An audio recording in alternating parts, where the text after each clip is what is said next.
Hello, my dear students. We are continuing chapter number 13 sound with the last topic of the chapters musical instruments and noise pollution. अब हम बात start करते हैं musical instruments की. We all hear music from the radio and television. अब ये जो sound produce होती है म्यूजिक के अंदर उसे हम क्या बोलते हैं? We call them notes in English and swar in Hindi. अब यही अरेंजमेंट साउंड का, the arrangement of sounds of different frequencies that are called as notes, जिसको सुनना हमें बहुत अच्छा लगता है उसे हम क्या बोल देते हैं? म्यूज़िक बोल देते हैं. जब भी हम गाना गाते हैं तो क्या करते हैं? हम अपनी आवाज़ को चेंज कर देते हैं ताकि हम म्यूज़िकल नोट्स प्रोड्यूस कर सकें. अब ये जो स्पेशल इंस्ट्रूमेंट्स होते हैं जो म्यूज़िकल साउंड्स प्रोड्यूस होते हैं करते हैं उन्हें हम क्या बोलते हैं? म्यूज़िकल इंस्ट्रूमेंट्स बोलते हैं. मतलब the instrument which make musical sounds are called as musical instrument. Some of the common musical instruments की अगर बात की जाए, sitar, veena, violin, guitar, tanpura, piano, harmonium, shehnai, bansuri, nadaswaram, tabla, mridangam, cymbals and jaltarang. Basically अगर बात की जाए तो कहता है इन म्यूजिकल इंस्ट्रूमेंट्स को हम 4 टाइप के अंदर क्लासीफाई करते हैं. सबसे पहला स्ट्रिंग वाले, मतलब stringed musical instrument. Second one wind musical instrument. Third one membrane musical instrument. Fourth one plate type musical instrument. तो यहाँ अब हम इनकी 1 बाय 1 डिटेल स्टडी करेंगे कि कैसे ये वर्क करते हैं. तो सबसे पहले हम बात स्टार्ट कर रहे हैं स्ट्रिंग्ड म्यूजिकल इंस्ट्रूमेंट की. अब ये जो स्ट्रिंग्ड म्यूजिकल इंस्ट्रूमेंट होता है ये म्यूजिकल साउंड प्रोड्यूस करते हैं by the vibration in their stretched strings. मतलब जो स्ट्रेच्ड वायर्स इनके अंदर लगी हुई होती हैं वो वाइब्रेट करती हैं और उनकी वाइब्रेशन की वजह से क्या होता है? साउंड प्रोड्यूस होती है. वैसे तो जनरली जो स्ट्रिंग इसमें यूज़ होती है that is a piece of very thin wire, बहुत पतली सी वायर होती है. और इसमें क्या होता है? ये जो थिन मेटल स्ट्रिंग्स होती हैं, मतलब थिन मेटल की वायर्स होती हैं, they are fixed tightly between 2 points. मतलब 2 पॉइंट्स के बीच में उनको क्या किया जाता है? टाइटली टाई किया जाता है. और जब भी हम उन्हें अपने फिंगर से या फिर जो स्पेशल चीज़ आती है जिससे हम उसे क्या करते हैं? वाइब्रेट करती हैं, तो वो क्या करती हैं? म्यूज़िकल साउंड प्रोड्यूस करती हैं और वो म्यूज़िकल साउंड हमें बहुत अच्छा लगता है. तो स्ट्रिंग जो म्यूजिकल इंस्ट्रूमेंट होता है यूजुअली उसमें ये नहीं होता कि सिर्फ एक स्ट्रिंग होती है. That contain usually many strings and these strings are fixed tightly to a larger sounding box. Generally किसका बना होता है वो बॉक्स? लकड़ी का बना होता है. The air present in the sounding box increase the loudness of the sound. जो एयर उसके अंदर साउंडिंग बॉक्स मतलब लकड़ी का जो पार्ट हमने लिया है उसके अंदर जो एयर प्रेजेंट है वो क्या करती है? लाउडनेस को बढ़ाती है. जो साउंड प्रोड्यूस हो रही है बाय द वाइब्रेटिंग स्ट्रिंग्स उनको इंक्रीज करने का काम करती है. तो यहाँ अगर हम एग्जांपल्स की बात करें that the examples of strings musical instrument are sitar, veena, violin, tanpura, santoor, guitar, piano and ektara. अब हम बात करते हैं विंड म्यूजिकल इंस्ट्रूमेंट्स की. अब ये जो विंड म्यूजिकल इंस्ट्रूमेंट होते हैं they produce musical sounds by the vibrations of air column inside them. मतलब जो एयर उसके अंदर प्रेजेंट होती है उन एयर कॉलम्स के अंदर उनकी वाइब्रेशंस की वजह से जो साउंड प्रोड्यूस हो रही है उस टाइप के जो इंस्ट्रूमेंट्स को हम क्या बोलते हैं? विंड म्यूजिकल इंस्ट्रूमेंट्स बोलते हैं. अब जो ब्लोइंग एयर होती है उसे हम क्या बोलते हैं? विंड बोलते हैं. विंड म्यूजिकल इंस्ट्रूमेंट के अंदर क्या होता है? A column of air enclosed in a wooden tube vibrate. जो एयर उस वुडन के जो कॉलम के अंदर प्रेजेंट होती है, चाहे वो वुड का भी हो सकता है चाहे वो मेटल का भी हो सकता है, वो एयर पार्टिकल्स वाइब्रेट करते हैं एंड प्रोड्यूसेस म्यूजिकल साउंड. इसमें करना क्या पड़ता है? We have to pump air from our mouth into the wind instrument. Like अगर हम यहाँ बात कर रहे हैं कि बांसुरी हम सबने बजाई हुई है तो बांसुरी के अंदर भी हम क्या करते हैं? जो एयर है वो हमारे मुंह से ब्लो करते हैं जिसकी वजह से क्या होता है? जो एयर पार्टिकल्स उस एयर कॉलम के अंदर प्रेजेंट होते हैं वो वाइब्रेट करते हैं और उसकी वाइब्रेशन की वजह से क्या होता है? साउंड प्रोड्यूस होती है. इसी तरीके से कहता है शहनाई है, नदस्वरम है, ट्रम्पेट है, हारमोनियम है, ये भी क्या है? हमारे विंड म्यूजिकल इंस्ट्रूमेंट है. ठीक है. फिर थर्ड हम बात करते हैं मेम्ब्रेन टाइप म्यूजिकल इंस्ट्रूमेंट्स की. अब मेम्ब्रेन टाइप म्यूजिकल इंस्ट्रूमेंट्स में कहता है एक मेम्ब्रेन लगी होती है, मतलब थिन शीट ऑफ स्किन होती है. अब ये क्या करते हैं? जो थिन स्ट्रेच्ड मेम्ब्रेन होती है, स्ट्रेच्ड स्किन होती है, वो वाइब्रेट करती है जिससे क्या होता है? साउंड प्रोड्यूस होता है. अब ये जो थिन मेम्ब्रेन होती है इसके अंदर, they are tightly fixed over a hollow wooden drum. जैसे वुडन ड्रम होते हैं, जैसे हमारी ढोलकी की अगर हम बात कर रहे हैं तो ढोलकी भी अंदर से क्या होती है, खोखली होती है, और दोनों तरफ उसमें क्या लगी होती है, membrane, a sheet of skin लगी होती है। अब जब हम उसके ऊपर अपना हाथ मारते हैं, साउंड प्रोड्यूस करने की कोशिश करते हैं, तो क्या होता है कि वो जो स्ट्रेच्ड मेम्ब्रेन होती है वो वाइब्रेट करना शुरू कर देती है, और उसकी वाइब्रेशन की वजह से क्या होता है, हमें आवाज़ आती है। अब इसी तरीके से कहते हैं मृदंगम, तबला, ढोलक, ड्रम, धपली, ये सभी के सभी क्या है, they all are the example of membrane type musical instruments. फिर बात करते हैं प्लेट टाइप म्यूजिकल इंस्ट्रूमेंट्स की। अब plate type musical instruments produce musical sounds by the vibration of thick plates, मतलब उसमें जो प्लेट्स यूज होती हैं वो क्या होती हैं, थिक होती हैं।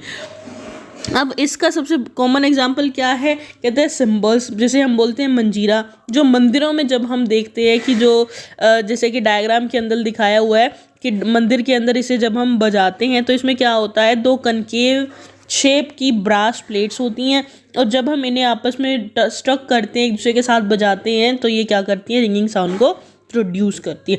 तो इस तरीके से क्या होता है कि ये जो सिम्बल्स है, मंजीरा है, ये प्लेट टाइप म्यूजिकल इंस्ट्रूमेंट है। अब जो नोट और मटका भी जो हम बजाते हैं, that is also a plate type musical instrument which make sound when we struck. Ghatam and kartal are also the plate type musical instrument. जल तरंग भी जो है that is also kind of plate type musical instrument.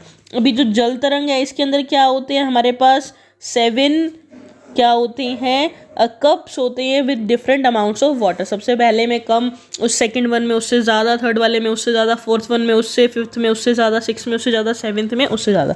अब इसमें क्या होता है कि इसमें हम स्टिक्स की हेल्प से क्या करते हैं, उन कप्स को जिसके अंदर पानी है उसके ऊपर बजाते हैं, जिससे जैसे क्या होता है, amount of water in the cup goes on increase. जैसे पानी बढ़ता जाता है, कहता है जो फ्रीक्वेंसी है of the sound produce also goes on increasing. जो फ्रीक्वेंसी है वो भी बढ़ती चली जाएगी, and the cup having maximum amount of water will produce the sound of highest frequency. तो इस तरीके से क्या होगा, इसमें भी साउंड प्रोड्यूस होगा। ये तो डिस्कशन था हमारा म्यूज़िकल इंस्ट्रूमेंट्स का। अब हम बात करते हैं नॉइज़ पोल्यूशन की।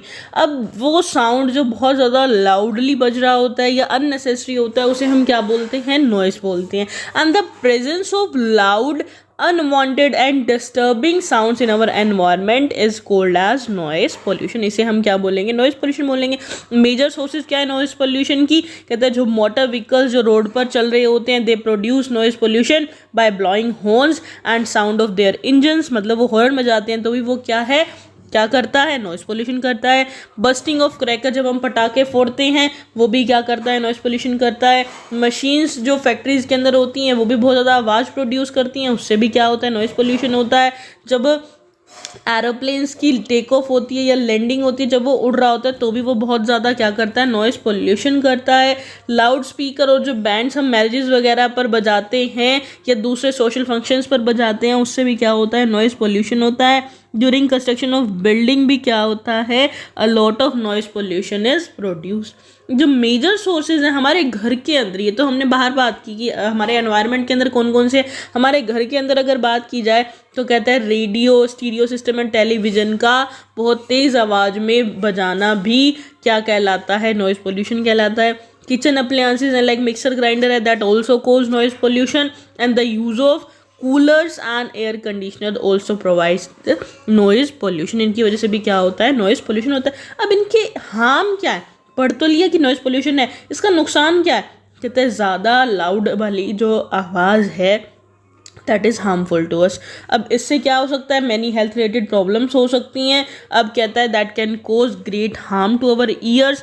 ईयर्स को किस तरीके से कहते हैं, जो हमारी हियरिंग पावर होती है ईयर्स की, उसको क्या कर देता है, रिड्यूस कर देता है, और कई बार हमारे ईयर्स को प्रॉपरली परमानेंटली डैमेज कर सकता है और हम बहरे हो सकते हैं। सेकेंड थिंग कहता है जो जब हम पढ़ रहे होते हैं या स्टडी कर रहे होते हैं उस टाइम पे भी लाउड नॉइज़ क्या करती है, उसकी जो कंसंट्रेशन है उसको क्या कर देती है, ख़त्म कर देती है, मतलब वो पढ़ नहीं पाता।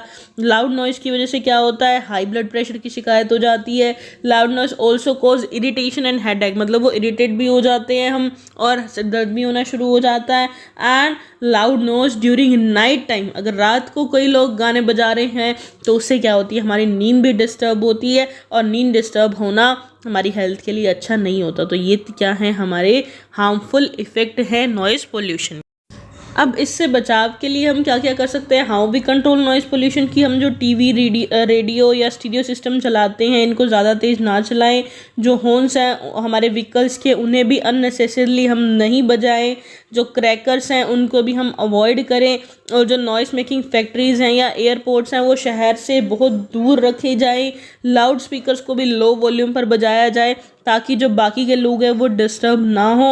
और हर जगह क्या किए जाएं, ट्रीज़ लगाए जाएं ताकि वो ट्रीज़ क्या करें, उस नॉइज़ को अपने अंदर अब्जॉर्ब कर लें। अब हम बात करते हैं हियरिंग इम्पेयरमेंट, मतलब डैमेज्ड हियरिंग।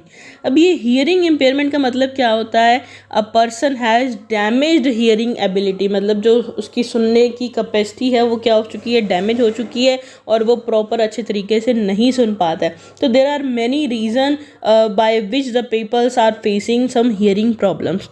अब कईयों को ऊंचा सुनाई देता है तो मतलब ये भी क्या एक तरीके की बीमारी है। अब the people with very poor hearing are said to be deaf, जिन्हें बिल्कुल नहीं सुनाई देता उसे हम क्या बोलते हैं, बहरा बोलते हैं। सो डीफनेस क्या है, deafness is the total hearing impairment. You must be surprise to know that most of जो डीफ पीपल होते हैं that can still hear some sound, वो क्या कर सकते हैं, थोड़ी बहुत आवाज़ को सुन सकते हैं। और इसके अलावा अगर बात की जाए तो वो भी साइन लैंग्वेज का यूज़ करते हैं with their hands to communicate with each other, एक दूसरे से बात करने के लिए वो अपने हाथों का यूज़ करते हैं, हाथों से इशारा करते हैं ताकि वो अपनी बात को समझा सके। ये तो थी टोटल डीफनेस की। अब हम बात कर रहे हैं पार्शियल हियरिंग लॉस की। पार्शियल हियरिंग लॉस किसकी वजह से होता है, ड्यू टू एन इलनेस या फिर ईयर इन्फेक्शन या कान में कोई इंजरी हो जाए, चाहे वो इंजरी बच्चों वाली उम्र में हो चाहे किस मर्जी एज के अंदर हो। तो पार्शियल हियरिंग जो लॉस होता है that can also be caused by noise pollution. And जिस पर्सन को पार्शियल हियरिंग लॉस होता है that can hear sounds by using hearing aid, उसे हम क्या देते हैं, कान में डालने वाली मशीन देते हैं जो जिससे उन्हें क्या किया जाता है, प्रॉपर अच्छे तरीके से सुनाई देता है। तो ये हियरिंग एड क्या होता है, that is a small sound amplifying device, जो साउंड को क्या करता है, एम्पलीफाई करके जो पार्शली डीफ पर्सन है उसको सुनाता है। तो there are many this instances in the world where even totally deaf person have made grave achievement in their various field and live normal life, मतलब बहरे लोग भी जो थे उन्होंने भी बहुत तरक्की की है और अपनी लाइफ बहुत अच्छे से जी है। For example Evelyn Glenny is a famous percussion player who herself cannot hear sound, जो खुद से आवाज़ नहीं सुन सकती थी but she plays with different orchestras in concert hall all over the। अब हमारा जो ये चैप्टर नंबर 13 है साउंड वो कंप्लीट हो गया है and now you have to revise it properly, you have to give proper attention